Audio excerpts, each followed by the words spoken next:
I'm gonna put this one in C.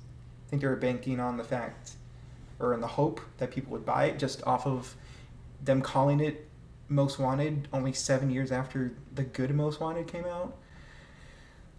They should have just called it something else, and then changed the whole, like, putting air quotes you can't see, blacklist, which was stupid because there wasn't really like a blacklist thing to it. It was just cars. Like, I don't know. From what I remember, it wasn't really people. It was just cars that you would beat, and like, I don't know. It was kind of stupid. Autolog alert. All right, everybody. So I did my Need for Speed ranking video, and not too long after that, I'm not sure when that video is going out, but not too long after I actually filmed that, Steam actually had a Need for Speed sale, and the 2012 Most Wanted that I put at a C rank, I believe, went on sale for like $5. And I said, what the hell? I haven't played that in quite a long time. Let's give it another go. Been playing a lot of Need for Speeds, but a lot of the games that I've played for quite a long time, just kind of played them over and over again. Let's give this one another shot. There's been quite a lot of Need for Speed games, quite a lot of racing games, quite a lot of games in general that I've just been giving another go. And I wanted to jump into this one, especially since this is one that I've never played on PC. I played the Xbox 360. I played I played the Wii U version, which is actually, if you remember from my ranking video, which if you haven't watched that, it's worth a watch.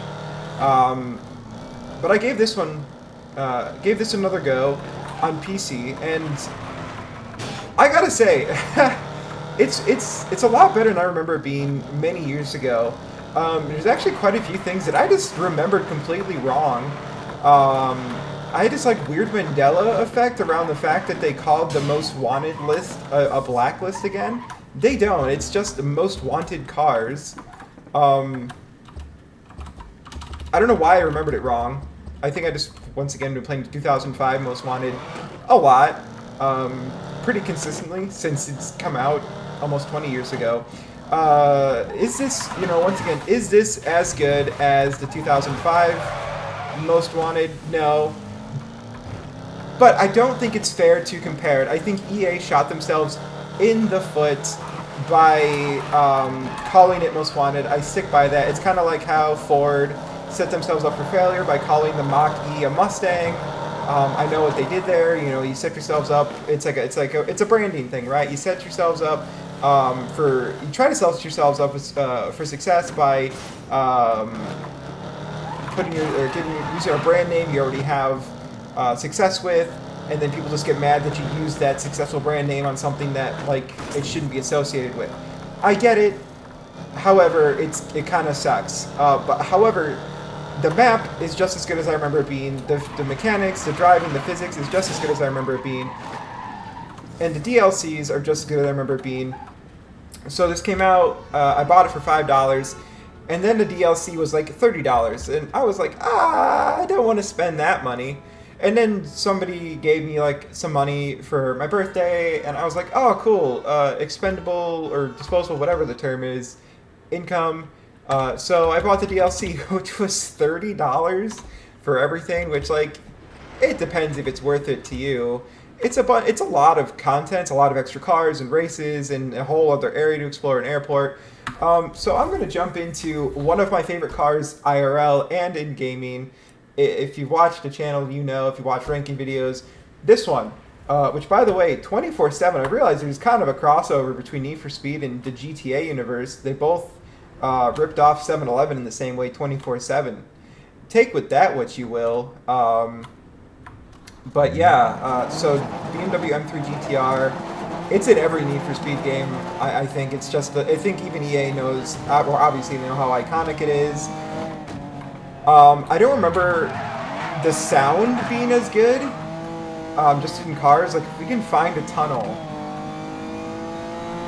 and just drive through a tunnel, the sound design in this game, for a game that came out in 2012, here, we're going to come into a tunnel. And this isn't the right car, but hold on.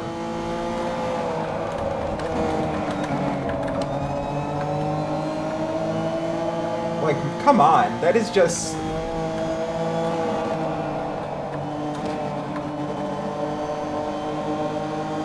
That's so good. It's so good.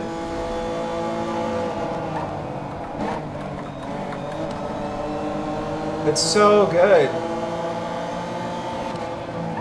Which, hold on. Oh, the tunnels. We gotta get into something with a V10. Hold on. And I really like this easy drive system. I remember being really annoyed by this when I was like younger, and how you had to like find the cars and you can just own them. But this is actually really convenient. I really like this. The car choice, by the way, is really cool.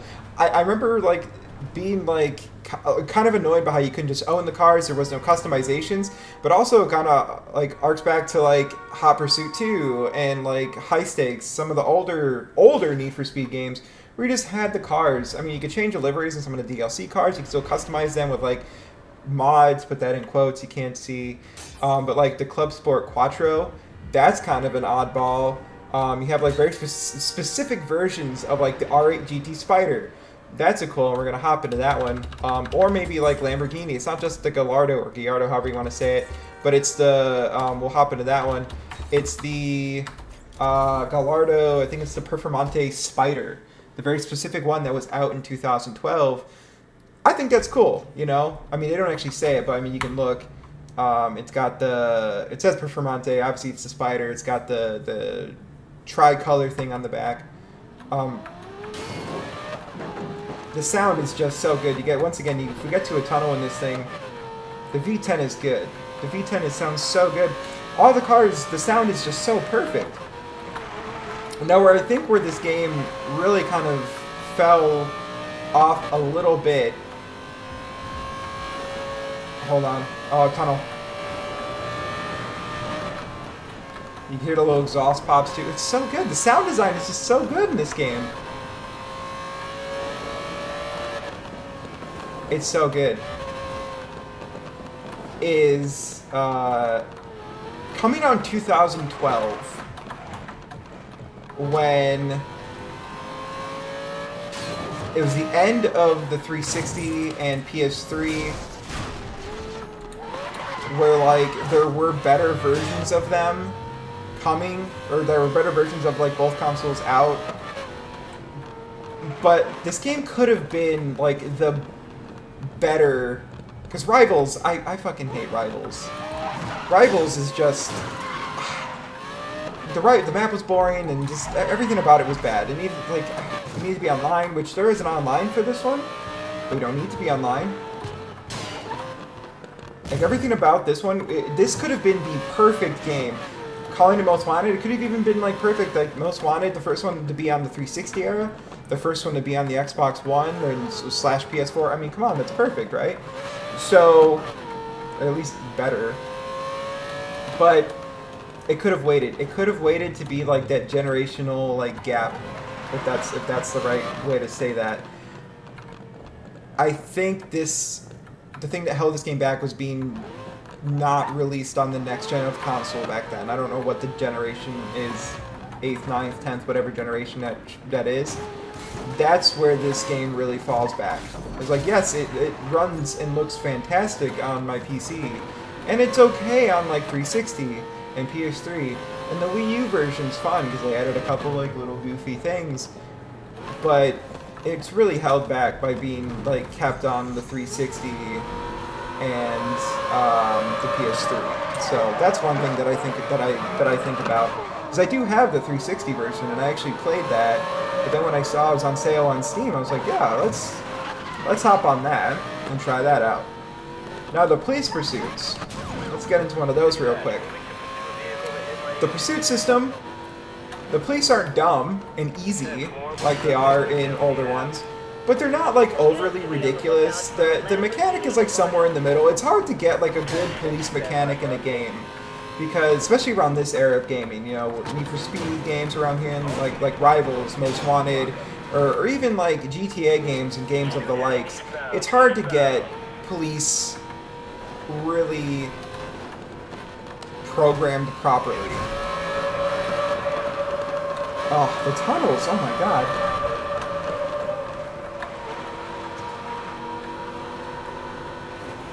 Sorry, it's distracting. So like they're still very easy to lose because you have to like run into them to up your heat level. But once you get them up, it's still a decent enough good challenge, but not something that's like overly frustrating. It's a decent enough balance. It's a good enough balance. I feel like it's not super easy like on older Need for Speed games, but it's not like super annoying like it is. I found the police like really annoying in the 2015 one. I think they just made it too challenging. I've seen it both ways. I think it just depends how you like your police in video games. I feel like this is a good enough balance.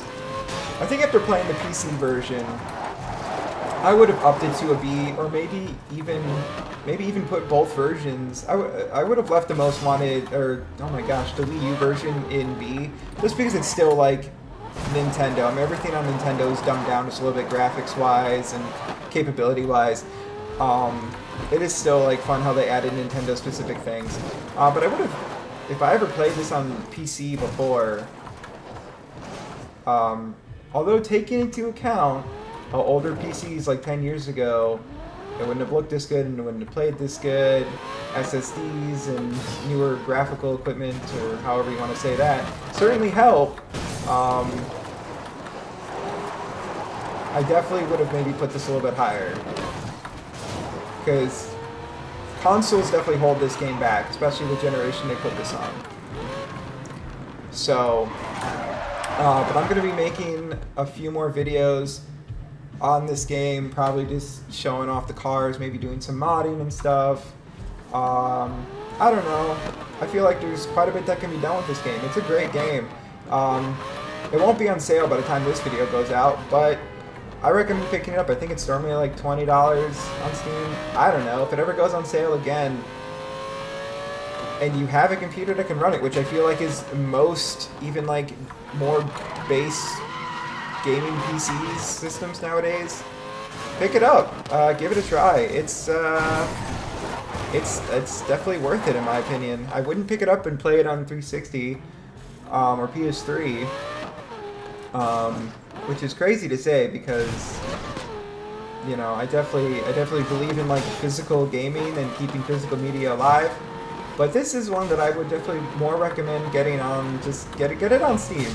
Get it on Steam, skip the console version. I'm probably going to go outside and just set my physical copy on fire. And yeah, that's all I really got to say for this one. So look forward to more showcasing different things in this game. The damage, too. The damage is actually really unique. Sorry, I just want to say that real quick. I noticed, like, cars get damaged in this game, and, like, the damage actually, like, you'll see, like, little pieces of like the plastic bumpers coming off too. It's not just like things don't hang off. The windshield still looks stupid, but like, anyway, sorry, yeah, pick this one up if it's on sale. If you have a computer that can run it, it's great. Burn your physical copies, that's what I'm going to do. The environment can handle a little more plastic burning. It's fine. Yeah, and look forward to more. Alright, that's about it.